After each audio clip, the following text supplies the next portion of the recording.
আসসালামু আলাইকুম ভিউয়ার্স, কেমন আছেন সবাই? আশা করি সবাই ভালো আছেন। আজকে যে রেসিপিটি তৈরি করে আপনাদেরকে দেখাবো সেটা হচ্ছে বেগুন ভাজি। তাই আমি এখানে 2টা গোল বেগুন নিয়েছি। বেগুনগুলো আমি এখন পাতলা করে কেটে নিব। তো এই রেসিপিটা আমার বাসায় সবাই পছন্দ করে, বিশেষ করে এই রেসিপিটা আমার বেশি পছন্দ। তাই আজকে এই রেসিপিটা আপনাদের সাথে শেয়ার করছি। এটা কম বেশি সবাই জানেন, তারপরেও আমি এই রেসিপিটা আপনাদের সাথে শেয়ার করলাম। আমার পছন্দের রেসিপি তাই।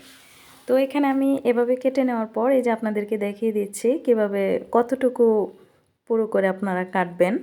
তো এই দেখেন কাটা হয়ে যাওয়ার পর এখন আমি এটা একটা বুলের মধ্যে হালকা লবণ দিয়ে মাখিয়ে রাখবো কিছুক্ষণ। মাখানোর পর এখন আমি পানি থেকে এগুলো তুলে এখন আমি এটাতে দিয়েছি হলুদ গুঁড়ো, মরিচের গুঁড়ো, লবণ, একটু সামান্য মশলার গুঁড়া। মশলার গুঁড়াটা তেমন বেশি দিব না, মশলার গুঁড়োটা স্কিপ করতেও পারেন, তাতেও সমস্যা নেই। আমি একটু টেস্টে হওয়ার জন্য একটু মশলার গুঁড়া ইউজ করেছি। তো এই সবগুলো এভাবে সুন্দরভাবে আলতো হাতে মেখে দিতে হবে। তো এভাবে মাখিয়ে এপাশ ওপাশ দুপাশে যখন আমি মশলাটা এভাবে মেখে দেব, তাহলে এটা বেগুনটা খেতে অনেক টেস্টি হবে। তো আমি এরকম মাখানোর পর আমি এটা কিছুক্ষণ ম্যারিনেট করে রেখে দেব। ম্যারিনেট করা হয়ে গেলে চুলায় আমি একটি ফ্রাইদানি বসিয়ে দিব। ফ্রাইদানিতে বেগুনগুলো দিয়ে দিব। দেওয়ার পর এই দেখেন আমার বেগুনটা হয়ে গেছে। আমি অফ ক্যামেরায় বেগুনটা ভেজে নিয়েছি। দেখেন কতটা ইয়াম্মি লাগছে, খেতে ঠিক ততটাই ইয়াম্মি লাগবে। Thanks for watching.